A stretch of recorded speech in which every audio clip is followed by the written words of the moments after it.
Today's video is sponsored by Element. More on them coming up.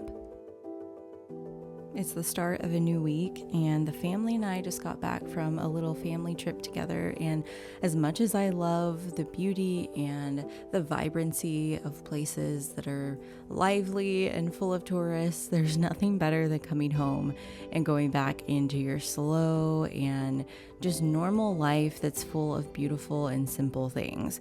We came home to a garden full of all of our squash and different kinds of cucumbers. Right now, I'm going to be using up some of these cucumbers that I pulled out of the garden, and I'm trying something that I haven't done before, which is making some homemade pickles. Me and the kids, we all love bread and butter pickles. Usually we'll get those from Sprouts, and I think one jar of these pickles usually costs about $10, which is not economical, but they are so delicious.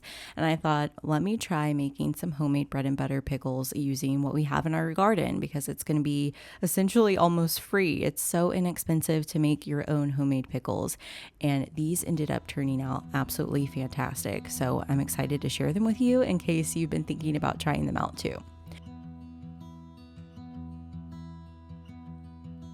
So first, I'm just taking about 6 cucumbers that I've washed, and I ran my knife along the back of the skin, or on the outside of the skin, to knock off little prickly bits that the cucumbers naturally have when you pull them out of the garden. And these are delicious and crunchy. I have 2 different kinds. I have one that's more for salads, which I'm going to use anyway, and then I have smaller ones that are pickling cucumbers, and I'm just slicing them all about 1/4 of an inch thick. And then I'm going to take 1 sweet onion, and I'm going to thinly slice that up as well and get this all into a bowl.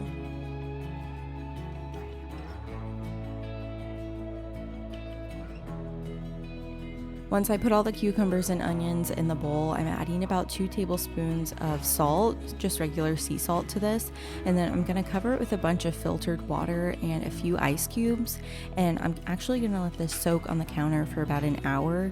And soaking the cucumbers in salt before you pickle them helps to draw water out of them, and then it also flavors them and helps prevent growth of bacteria. So this is a necessary step, but it's super easy. I'll just let it sit on the counter and soak for about an hour, and then afterwards I'll just drain it all off into the sink in a colander, and then we'll move on pickling them.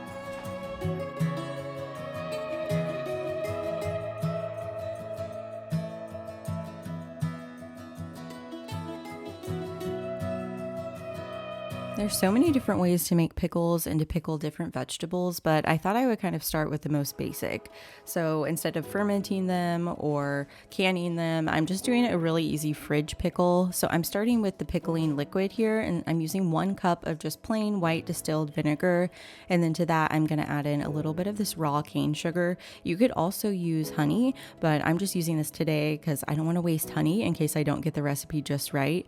So I'm going to use about 1/2 cup of raw cane sugar. And then in there, I'm also going to add in 1/2 teaspoon of ground turmeric, and this gives it really beautiful color. And then it also gives a little bit of added health benefits, which is nice. And then I'm going to add in about 1.5 teaspoons of whole mustard seeds, 1 teaspoon of celery seeds, and 1 teaspoon of whole peppercorns. And I picked these up locally at the farmer's market, and so I was using a tricolor peppercorn, but you can just use a regular black peppercorn. It just works just as well, so don't worry about that. But if you can find these, I love the color it adds. It's so beautiful whenever you put them in the glass jars.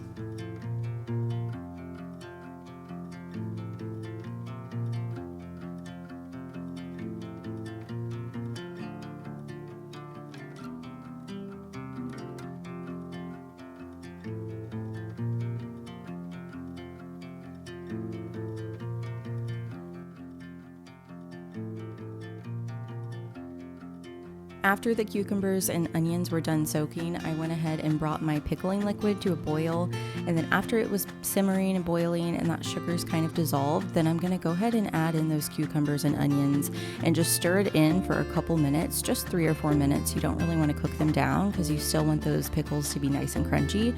So to stir that all together, and then afterwards I just have a few glass jars, and I'm going to use some metal tongs and just kind of pick them up and place them in the jar It doesn't have to be perfect, but I find this is an easy way to do it, especially with the more narrow mouth jars. I definitely recommend using a wide mouth jar when you're making pickles. So you can definitely still use narrow mouth jars. Just use a pair of tongs to help get the pickles in there, especially since they're hot, and it makes it really easy. And then afterwards, I ended up grabbing a few more jars because I wasn't sure how many jars full of pickles I would have. So I'm just grabbing more jars as I need them. It doesn't have to be perfect because we're not going to end up pressure cooking them or anything. We're just going to put them in the fridge. So it's really easy. You can use practically any container for this. So don't feel like you have to buy a particular kind. You can just put them in a jar or in any sort of container, and then they should keep in the fridge for about a month. So that is plenty of time for our family size to eat up this amount of pickles. We could probably eat this in about 2 weeks.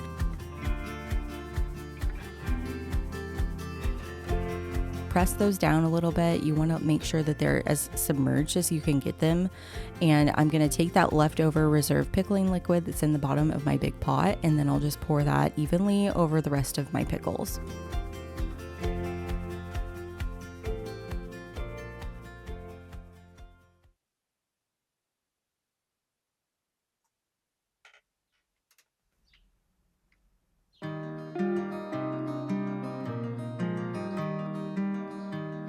Once they're all in your jars, you can just put the lids on and let them cool on the counter.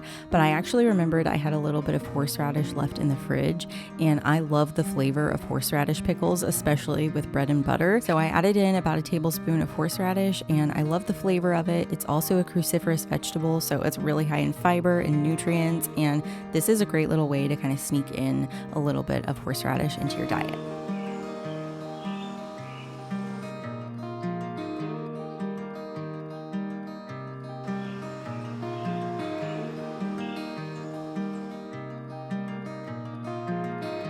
The next night, I was making one of my absolute favorite summer recipes and ground beef recipes. You're not going to believe how easy it is, flavorful, and there's just a few ingredients, so you really can't go wrong.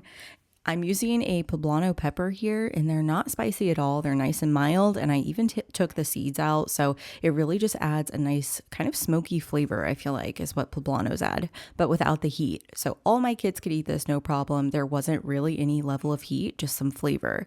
So I'm making some cheddar and poblano burgers. So I have 2 pounds of grass-fed ground beef, and then I'm using 1 poblano that I finely diced, and then a bunch of white raw cheddar cheese, just about a cup worth. And then I'm going to add in a little bit of garlic powder, some sea salt, and then I added in a Kinder smoky garlic, but I didn't realize the ingredients were not great on that. So I would recommend just using a little bit of smoked paprika or some sort of chipotle chili powder or something like that, and then a pinch of pepper. And you're just going to mix this all up with a wooden spoon, or you can use your hands because your hands are your greatest tool in the kitchen. And then I just made big burgers and formed them into a ball first, and then I kind of pressed them down with my hand.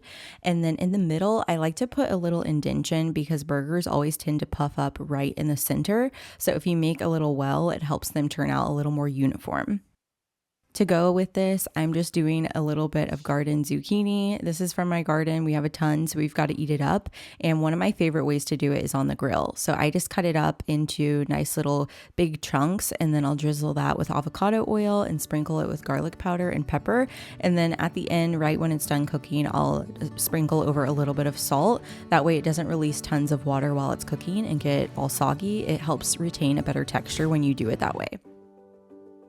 Today's video is sponsored by Element. If you're new to my channel, Element is a zero sugar electrolyte drink mix. So that means it has sodium, magnesium, and potassium to help keep your body hydrated, because normally when you just drink water, it can kind of flush out your minerals and deplete you. But with Element, you're adding in those minerals back so that your body can really hydrate properly. And I know this time of year, we just got back from a family trip and we were outside in the heat. I think it's like a record-breaking heat this week. So having something like Element in your water bottle or in your travel cup all the time is really necessary, especially this time of year in the summer. Instead of reaching for caffeine to try to keep your energy levels up, reach for electrolytes, because everybody is usually depleted in those things. And a lot of the time, you actually need more salt, not less, which I think is a huge misconception. It's also great if you ever suffer from headaches because it won't dilute your blood sodium levels like just drinking plain water can. You can use my link and they're gonna send you a free sample pack of 8 different flavors so you can try them out. I love grabbing their regular electrolyte drink mixes, and I also love grabbing their sparkling waters. In the heat of the day, there's nothing better than a nice, refreshing, and mineral-rich sparkling water. So definitely check those out. I'll leave my link for you down below in the description box. And thanks again to Element for sponsoring today's video.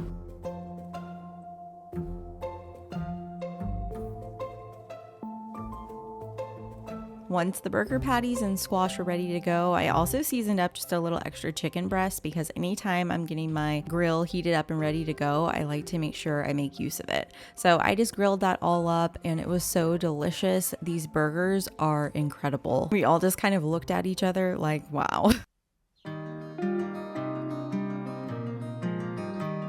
On this morning, I was making one of my favorite things to meal prep and have for breakfast. They're amazing to have on hand, super filling and high protein. They're cheesy bacon and chive egg bites, and all I do is start with 4 eggs, and I'm using my eggs, which are from Silky Chicken, so I have to use a few more to make it equal 4 eggs. Then I just do about 4 ounces of sharp shredded cheddar cheese. You can do white or yellow. And then I also season it with some salt and pepper. And I made some bacon in the oven. This is just 1 pound of uncured bacon. And I cook it until it's just crispy. And then I chop it up into big, thick chunks. You don't want it to just like disintegrate. You want to be able to have that good bacon texture. And then I'll put that all in and I'll grab some chives from my backyard, or you could just use scallions. Any sort of green herb is delicious with all of the cheese and the cream. And so I'll just chop that up finely and add that in and whisk it up. And it's so easy and quick, but the flavor is amazing. It beats any restaurant around. And then I like to make them into little mini egg bites. So I'll use my mini muffin tin and I'll line it with mini muffin liners and give it just a little spray with avocado oil so it doesn't stick. And then I'll scoop them into each little muffin tin with a measuring cup. That's the easiest way to do it. And then you'll just bake them at 350 for about 12 to 14 minutes. And they are so incredible. They're full of flavor. And you could, of course, throw in any other veggies you want. You could throw in a little bit of chopped broccoli or asparagus. I love asparagus and quiches, and they just make an amazing breakfast. If you're new to my channel and enjoyed this video, make sure you go ahead and subscribe. I try to get up a new video every week, usually on Sundays. Thanks so much for joining me in the kitchen today.